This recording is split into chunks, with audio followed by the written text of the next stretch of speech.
before this empire crumbles and falls into future oblivion. Crawls on all fours, course the civilian minions, rebelling in a millionfold. Bold as brass, old as the class that rolled us like backs broke on the racks of torture and oppression.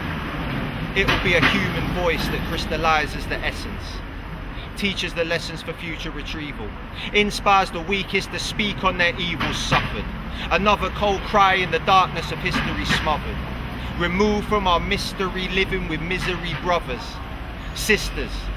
This could be the moment. Now could be the time when revolution sparks the life inside the poet's rhyme. See, poetry precedes the deeds of our emancipation, because she sees the needs of us, cultivates the weed in us, speaks to heal our feelings as we seek our destination.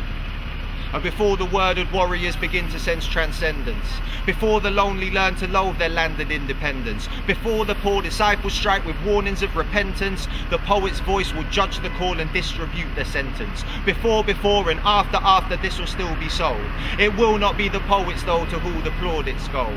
See, poetry, she sees the future, speaks the new solutions, stokes the flames and calms the nerves, repairs the old confusions. So shine the light, sound the siren, someone clear the stages, for poetry that girds the loins and jumps from off your pages.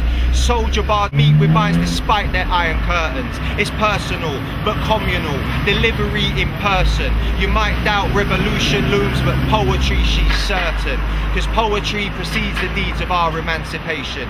Because she sees the needs of us, she cultivates the weed in us, she speaks to heal our feelings as we seek our destination. And poetry has stood before the tanks of old Tiananmen, squared up to authority, and still you see her slam again.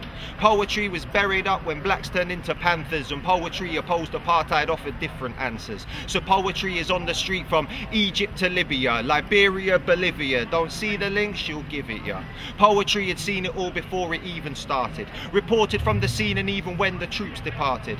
Poetry repaired the souls that no one came to care for. Poetry is everything, everyone, and therefore poetry demands some fucking respect. And so it's poetry I'm writing poetry to protect, because poetry precedes the deeds of our emancipation, because she sees the needs of us, cultivates the weed in us, she speaks to heal our feelings as we seek our destination. But poetry can't do it all, she needs cooperation. So let a flame ignite inside your soul, a celebration of human creativity and social obligation. And let's liberate this world for her future generations.